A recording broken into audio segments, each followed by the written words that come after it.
दोस्तों नमस्कार। इस समय पूरे देश की निगाहें राजनीतिक रूप से बिहार की तरफ लगी हुई है और बिहार में आए दिन कुछ ना कुछ ऐसा घट रहा है कि जिससे पूरे देश की राजनीति पर आने वाले वक्त में कोई बड़ा प्रभाव पड़ सकता है। लेकिन आज एक बड़ी खबर निकल करके आई है। बिहार में नीतीश कुमार जनता दल यूनाइटेड के राष्ट्रीय अध्यक्ष हैं। उनकी पार्टी ने भारतीय जनता पार्टी के सरकार से समर्थन वापस ले लिया है। यह सरकार मणिपुर की है। मणिपुर में 60 सदस्यीय विधानसभा है। वहां पर जेडीयू के खाते में 6 सीटें। जेडीयू ने मणिपुर सरकार से अपना समर्थन वापस लेने का ऐलान कर दिया है, लेकिन मणिपुर सरकार पर कोई खास प्रभाव नहीं पड़ने वाला है। इसलिए क्योंकि 60 में से 32 सीटें भाजपा ने जीती हैं।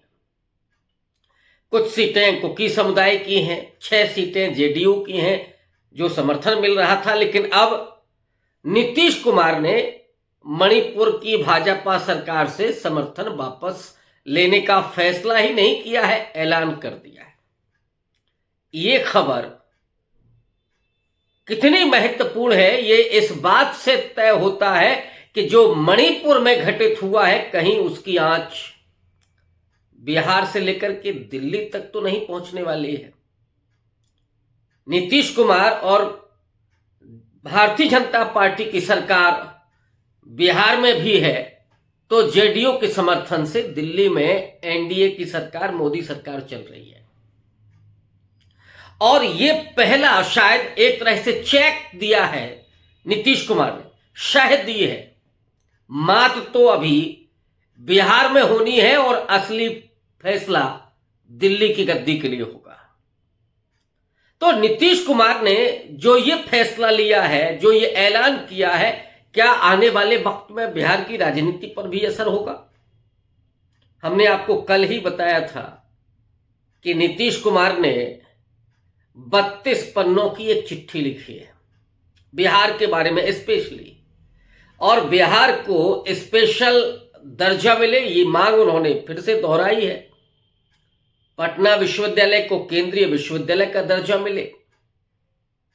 ये जो 32 पन्नों की चिट्ठी है ये अपने आप में बहुत कुछ कहती है। और क्या 32 पन्नों में दर्ज नीतीश कुमार की मांगे मानने में नरेंद्र मोदी सहज हो सकते हैं? क्या स्वाभाविक तौर पर उनको वो दे सकते हैं? ऑब्वियस है कि नहीं। जाहिर तौर पर इतनी लंबी चिट्ठी नीतीश कुमार ने क्यों लिखी है ये सब जानते हैं। और आज उस चिट्ठी के बाद जो फैसला नीतीश कुमार ने किया है वो अपने आप में चौंकाने वाला हो सकता है। लेकिन इसके पूर्वानुमान पहले से मालूम थे, हालांकि ये कयास नहीं, बिल्कुल नहीं थे कि इसकी शुरुआत मणिपुर से होगी। और मणिपुर में इसलिए भी क्योंकि अभी कोई सरकार पर फर्क नहीं पड़ने जा रहा है। तो क्या ये चेतावनी है सीधे तौर पर नीतीश कुमार की भाजपा के लिए, नरेंद्र मोदी के लिए और उन अमित शाह के लिए जिन्होंने एक तो ब्लंडर किया है और दूसरी बड़ी गलती की है। वो ब्लंडर क्या है? पार्लियामेंट के भीतर बाबा साहब डॉक्टर अंबेडकर का अपमान करना। विपक्ष के सर पर जो वो ठीकरा फोड़ना चाहते थे, उन्होंने कहा कि विपक्ष को आदत हो गई है अंबेडकर अंबेडकर अंबेडकर कहने की। इतनी बार अगर भगवान का नाम दोहरा दिया होता तो स्वर्ग मिल गया होता। ये डॉक्टर अंबेडकर का जो संविधान निर्माता माने जाते हैं, दलितों की मसीहा माने जाते हैं, महिलाओं के अधिकारों के संरक्षक माने जाते हैं, और वो अंबेडकर जिनके बारे में ये कहा जाता है कि 21वीं शताब्दी उनकी है, उनके बारे में एक लफ्ज निकालना बहुत भारी पड़ सकता है। और अमित शाह ने तो ब्लेंडर कर दिया है। और दूसरा ब्लेंडर जो अमित शाह ने किया है वो है कि बिहार के बारे में अभी तक उन्होंने खामोशी ओढ़ रखी है कि वहां मुख्यमंत्री कौन होगा। अगर एनडीए की सरकार बनती है बिहार में तो नीतीश कुमार रिपीट होंगे या नहीं, इस पर अमित शाह खामोश हैं और इससे सीधे तौर पर यह संकेत मिलता है कि नीतीश कुमार को मुख्यमंत्री बनाने के लिए अमित शाह तैयार नहीं है। ऐसे में नीतीश कुमार हथियार नहीं डाल सकते। नीतीश कुमार के बारे में मैं पहले भी कहता रहा हूं कि नीतीश कुमार बिहार की राजनीति के बिस्मार्क हैं, जो 3 गेंदों से खेलते हैं और हमेशा 2 गेंदें उनके हाथ में रहती हैं। नीतीश कुमार ने जो ये आज दांव खेला है वो एक चेतावनी है कि अभी भी संभल जाइए और सुन लीजिए और ऐलान कर दीजिए।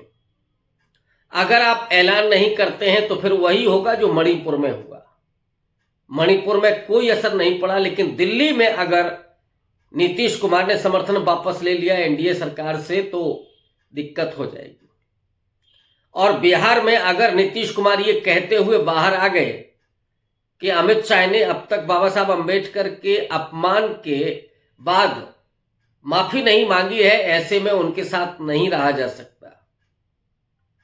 क्योंकि बीजेपी सीधे तौर पर बाबा साहब का अपमान कर रही है, इसलिए अब उनके साथ रहना नामुमकिन है। और हमने लंबे समय तक इंतजार किया कि अमित शाह माफी मांग लें, और यही सेंटिमेंट्स लेकर के नीतीश कुमार पब्लिक के बीच में, खास करके जो अपना उनका बनाया हुआ वोट बैंक है महादलित और अति पिछड़ा, इस समाज में नीतीश कुमार इसी मुद्दे को लेकर के जा सकते हैं जिसका सीधा नुकसान बीजेपी को होगा। और बीजेपी इसी वोट बैंक के जरिए बिहार में सत्ता में पहुंचने का ही सपना नहीं देख रही, बल्कि अपना मुख्यमंत्री बनाने के भी मूड में देख रही है। तो ऐसे में नीतीश कुमार जब ये दांव चलेंगे तो बीजेपी का चित होना लाजमी दिखता है, क्योंकि ये और दूसरा राज्य नहीं है, ये बिहार है, जहां आज भी 2 बड़े क्षत्रप मौजूद हैं, लालू प्रसाद यादव और नीतीश कुमार, और एक नौजवान तेजस्वी यादव जैसा जो लगातार मेहनत कर रहा है।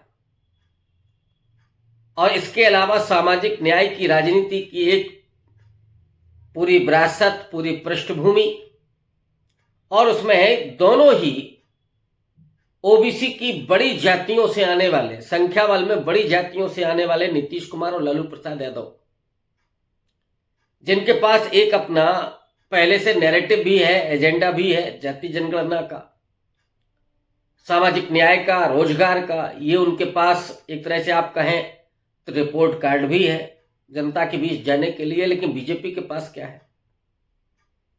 तो नीतीश कुमार ने ये चेतावनी स्पष्ट तौर पर दे दी है बीजेपी को कि अगर उन्होंने नीतीश कुमार को इग्नोर किया तो फिर जो मणिपुर में हुआ, जिससे तो कुछ खास असर नहीं पड़ने जा रहा है, लेकिन जब दिल्ली में होगा तो दिल्ली की फिर जो चौहद्दी है वो हिलेगी,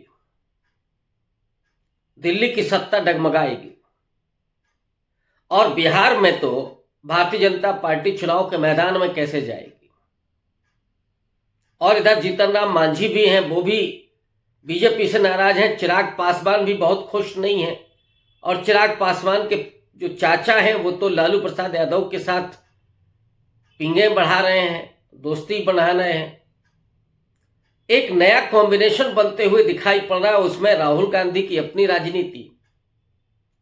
राहुल गांधी जिस तरह से बिहार पहुंचे और उन्होंने अपने कार्यकर्ताओं के बीच बिहार के चुनाव को पूरी गंभीरता के साथ लड़ने का जो संदेश दिया, और भारतीय जनता पार्टी और खास करके आरएसएस मोहन भागवत के बारे में जो 2 टूक कहा कि ये वो लोग हैं जो संविधान को खत्म करना चाहते हैं, जिनके मंसूबे हैं डॉक्टर अंबेडकर के संविधान को खत्म करना, वो मंसूबे हम पूरे नहीं होने देंगे।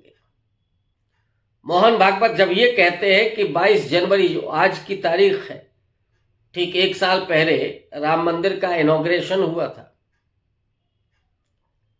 आज देश भर में इसको लेकर के आरएसएस और बीजेपी ने काम किया, लेकिन अयोध्या हारने की वजह से भारतीय जनता पार्टी वो जश्न ही नहीं मना पा रही है।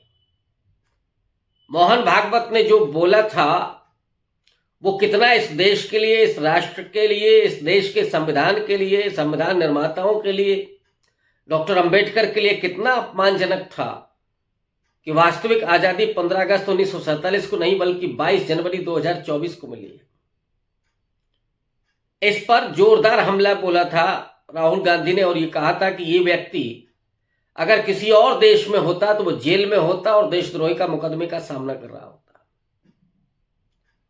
तो सामाजिक न्याय की राजनीति में एक आरएसएस के खिलाफ बड़ी मुहिम और एक मुखर आवाज राहुल गांधी वहां दाखिल हो चुके हैं। और इधर अगर नीतीश कुमार बीजेपी का साथ छोड़ते हैं और लालू प्रसाद यादव के साथ आते हैं तो फिर नरेंद्र मोदी की सत्ता क्या दिल्ली में बचेगी और बिहार क्या उनके हाथ में आएगा, ये कहना बहुत मुश्किल है। और इसलिए मैं बार बार कहता रहा हूं कि नीतीश कुमार को हल्के में नहीं लेना चाहिए। नीतीश कुमार एक एक कदम फूंक फूंक करके रखते हैं और वेट एंड वॉच की पोजीशन में रहते हैं। एक तीसरी चुनौती है, ये तीसरी चेतावनी है एक तरह से। इसके पहले 6 जनवरी को जब अमित शाह को पहुंचना था पटना, उसके ठीक एक रात पहले उन्होंने ये कहा था कि वो कहीं नहीं जा रहे हैं। वो एक तरह से संकेत था अमित शाह के लिए कि आप जरा इस बात को कह दें कि नहीं, नीतीश कुमार ही अगला चेहरा होंगे। फिर उन्होंने चिट्ठी लिखी और अब ये एक तरह का धमाका कि मणिपुर से अगर हम समर्थन वापस ले सकते हैं तो फिर बिहार और दिल्ली से क्यों नहीं। और ये इतनी बड़ी चेतावनी है कि नरेंद्र मोदी आज कैसे इसके बारे में चिंतन कर रहे होंगे, ये हम लोग समझ सकते हैं।